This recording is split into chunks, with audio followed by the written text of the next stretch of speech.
मैं आपकी बनाई सीमाओं के बंधनों में बंधा रहा हूं, कभी आपकी आज्ञा का उल्लंघन नहीं किया। पिताजी, मैं अब केवल आपका पुत्र नहीं, आप मुझे शाक्यों का राजा बनाने जा रहे हैं। इसीलिए मैं आपसे आज एक प्रश्न पूछता हूं, क्या परानुभव से स्वानुभव का मूल्य अधिक नहीं होता?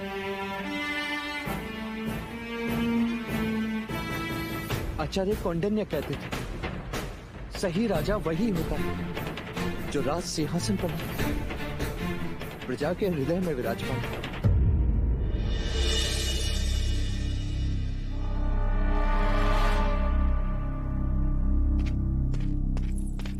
सिद्धार्थ,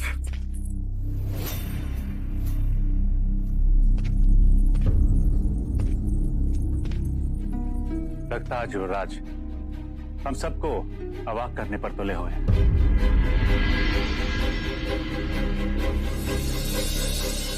भाई महाराज, अब युवराज को अनुमति दे ही दीजिए।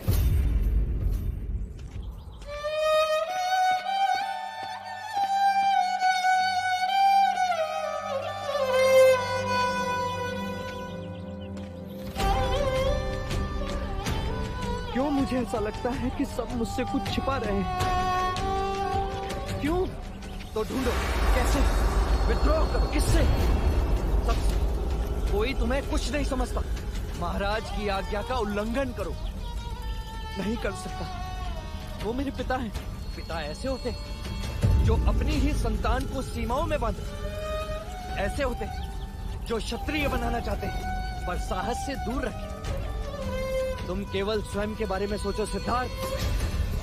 राज्य की सीमाओं में रहकर तुम सम्राट कैसे बनोगे?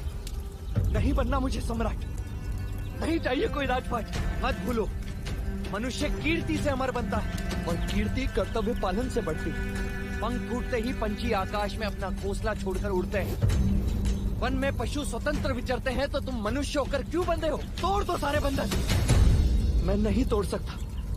मैंने कहा क्रोध सब कुछ कर सकता है। नहीं, तुम चले जाओ यहाँ से। मेरी तरफ दृष्टि करो, देखो मेरी तरफ। नहीं, मैंने कहा चले जाओ यहाँ से। मैंने कहा मेरी तरफ दृष्टि करो। नहीं, मैंने कहा दृष्टि करो मेरी तरफ। नहीं, उससे दृष्टि मिलाओ सिद्धार्थ, उससे दृष्टि मिलाओ।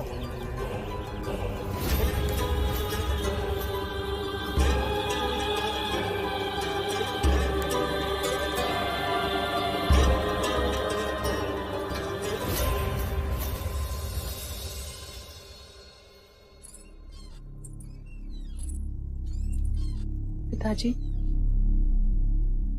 एक बात कहूं?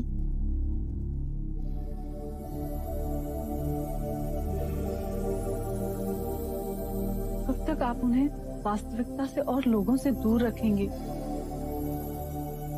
अनुमति दे दीजिए। चाहे लाख जतन कर ले राजन, तेरा पुत्र सन्यासी ही बनेगा। असित मुनि की भविष्यवाणी तुम नहीं जानती, अन्यथा ऐसा कभी न कहते। मैं जानती हूँ, माँ ने मुझे सब कुछ बता दिया है।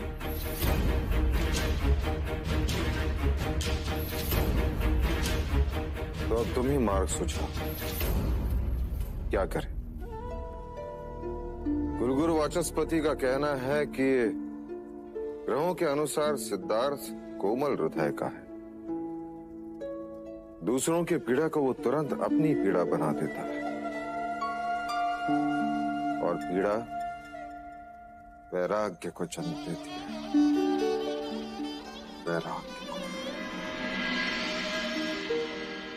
कदाचित सत्य है, पर आज तक वो अकेले थे। अब मैं उनके साथ हूँ। आप मुझ पर विश्वास करें।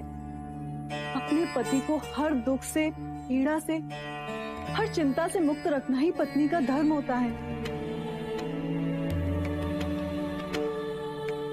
देव, गोपा बहू की बात सोचने योग्य। आज तक वो अकेला था,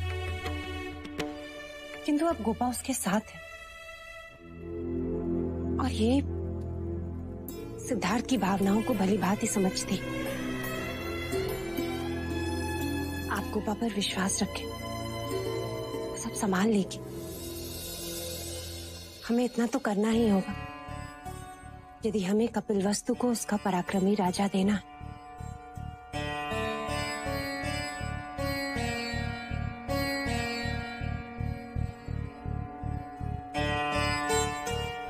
ठीक है बहू,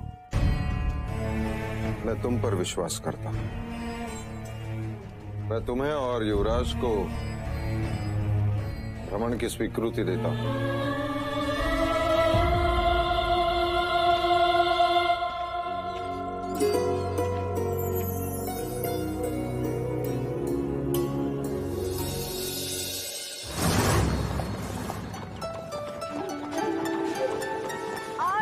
युवराज! आर्य! चन्ना, हाँ? रथ रोको।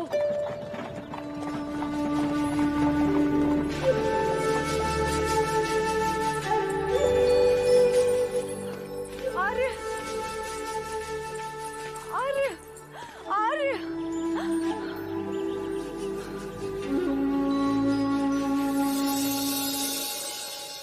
क्या हुआ गोपा? और तुम्हें क्या हुआ? अचानक सब कुछ छोड़कर यहाँ चले आए तुम। कब से ढूंढ रहे हैं तुम्हें हम। मैं अपने आप को रोक न सका, लड़ रहा था अपने आप से। क्या मांगा था मैंने? केवल इतना कि मैं शाखियों की सीमाओं में घूमना चाहता हूँ। और उन्होंने हाँ कह दी। पिताजी ने हाँ कह दी? हाँ। हाँ युवराज। और उन्होंने कहा? क्या कहा पिताजी ने? उन्होंने कहा कि सिद्धार्थ शाक्य देश में जहाँ चाहे वहाँ भ्रमण कर सकता है, उस पर कोई प्रतिबंध नहीं, पर उसे अपनी भार्या को साथ ले जाना होगा।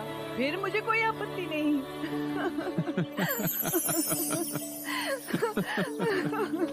उपहास कर रही हूँ मुझसे? नहीं, सच कह रही हूँ।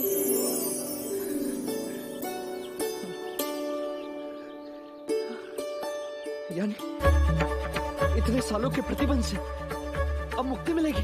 हाँ युवराज। हाँ चलो।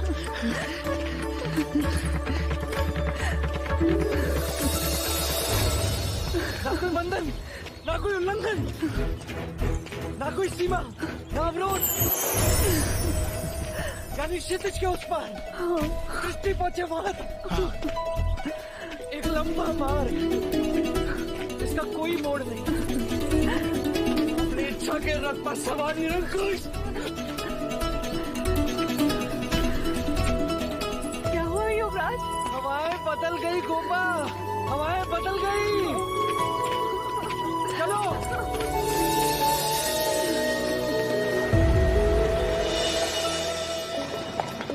चन्ना, चन्ना, मुझे शाक्य राज्य के कोने कोने में जाना है। मिट्टी के हर कण को छूना है। प्रत्येक भावना की अनुभूति से समृद्ध होना। रथ तेज चलाओ चन्ना, कहो अश्व से कि वो हवा से बातें करे। मैं सबसे मिलूंगा, केवल एक नगर नहीं, सारे नगर देखूंगा। हाँ, उनका संगीत, उनकी बोली, वो सब कुछ।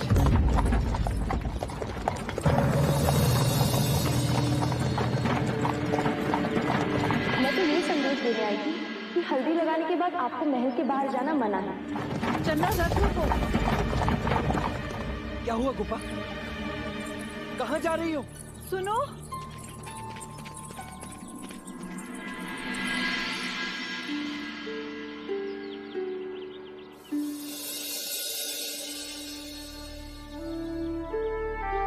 आपके चुनर पे तो मेहंदी लग गई है, आपको ये बदलनी होगी। चलिए मेरे साथ। ये तो वही चुनर है जो मैंने अपनी मेहंदी में पहनी थी। तुम्हें ये चुनर कहाँ से मिली? ये तो मेरी है। क्यों असत्य कह रही हो? नहीं नहीं, वो दूर एक झोपड़े का घर है, जला हुआ। ये चुनर मुझे वही साड़ियों से मिली, फटी हुई थी तो सी थी, और उससे अधिक मैं कुछ भी नहीं जानती।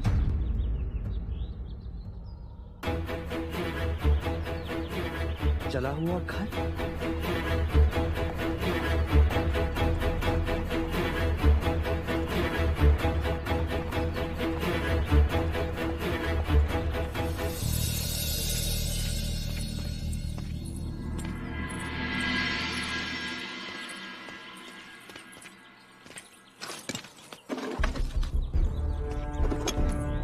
यह तो केवल राख का ढेर है युवराज। यहाँ क्या मिलेगा?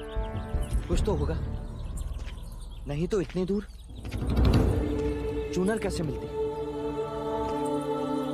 अर्थात कंचनी यहाँ आई है। ये तो केवल कल्पना है युवराज। आचार्य कौंडिन्य कहते थे कि प्रश्नों के उत्तर ढूंढने वाला ही भेद तक पहुंचता है। पर यहाँ आपके प्रश्न का उत्तर देने वाला कोई नहीं है आर्य, इस राख के सिवा। और राख बोलती नहीं। चले, महल में सब चिंतित होंगे। युवराज,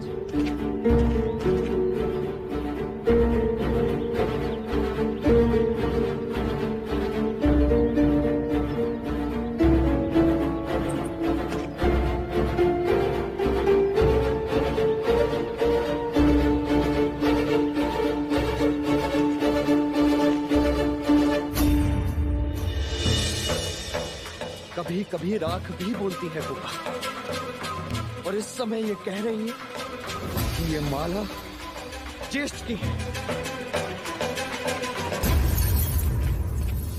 ज्येष्ठ, ज्येष्ठ, ज्येष्ठ कहाँ है? काम का कहाँ है ज्येष्ठ? ज्येष्ठ, क्या हुआ? चिल्ला क्यों रहे हो तुम? क्या है ये? मैंने पूछा क्या है ये? क्या हुआ युवराज? क्या ये तुम्हारी माला का टुकड़ा नहीं? हाँ है। तो अर्थात तुम जानते हो कंचनी कहाँ है? तुम्हें कंचनी का पता है।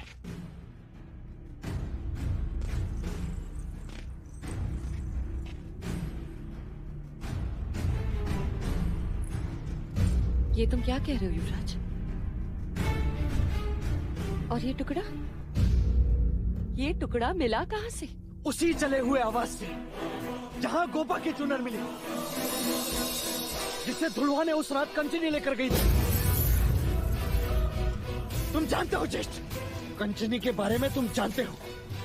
नहीं, मैं कुछ नहीं जानता। ये माला का टुकड़ा वहां कैसे पहुंचा? कहा ना, मैं नहीं जानता। मेरे विवाह की रात तुम राजमहल में नहीं थे ज्येष्ठ, प्रातःकाल लौटे थे। काकी माँ भी चिंतित थी। तुम कहना क्या चाहते हो? कहना नहीं, मैं पूछना चाहता हूँ कि ये वहां पहुंचा कैसे?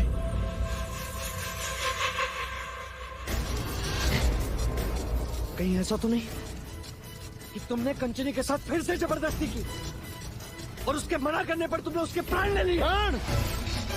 प्राण लेने होते तो यही मार के काट देता। के लिए मुझे कहीं और जाने की आवश्यकता नहीं है। और किस माला के टुकड़े की बात कर रहे हो सिद्धार्थ? ये देखो, बोलो कितनी चाहिए तुम्हें? बोलो। जिस तरह तुम अपने दास दासियों में गहने बांटते फिरते हो ना सिद्धार्थ, उसी तरह मैंने भी कभी खुश होकर कंचनी को कोई माला दी होगी। हाँ, वहां से यशोधरा की चुनर भी तो मिली ना।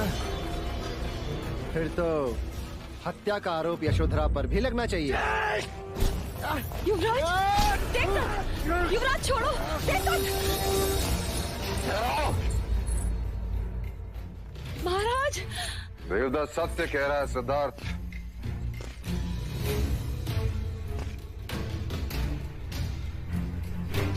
उस गणिका को देवदत्त ने नहीं मारा।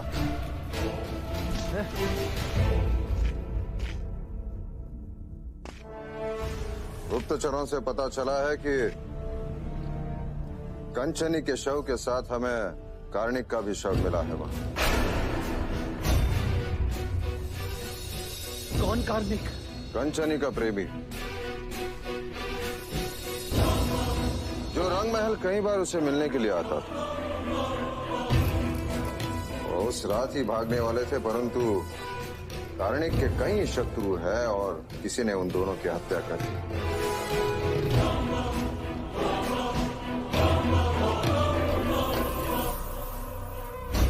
देख लीजिए महाराज, देख लीजिए, मेरा देवदत्त कितना भी बुरा हो, परंतु किसी की हत्या नहीं कर सकता। और तुमने आज अपने ज्येष्ठ को हत्यारा भी बना दिया। क्षमा करना मंगला। सिद्धार्थ, अपने ज्येष्ठा से क्षमा मांगो।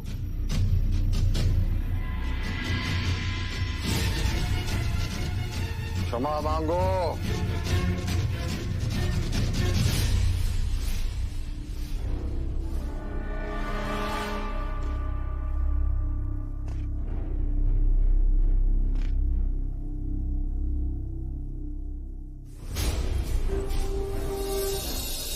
क्यों मुझे अभी भी लग रहा है कि तुम अपराधी हो।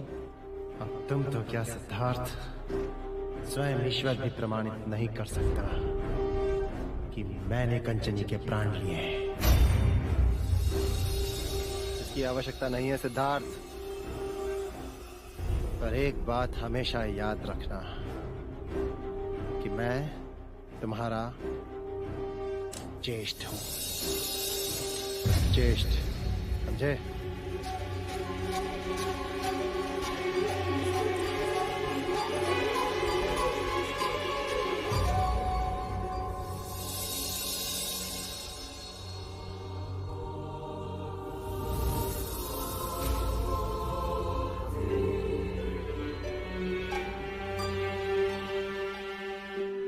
तुम्हारे आंसू तो रुकने का नाम ही नहीं ले रहे।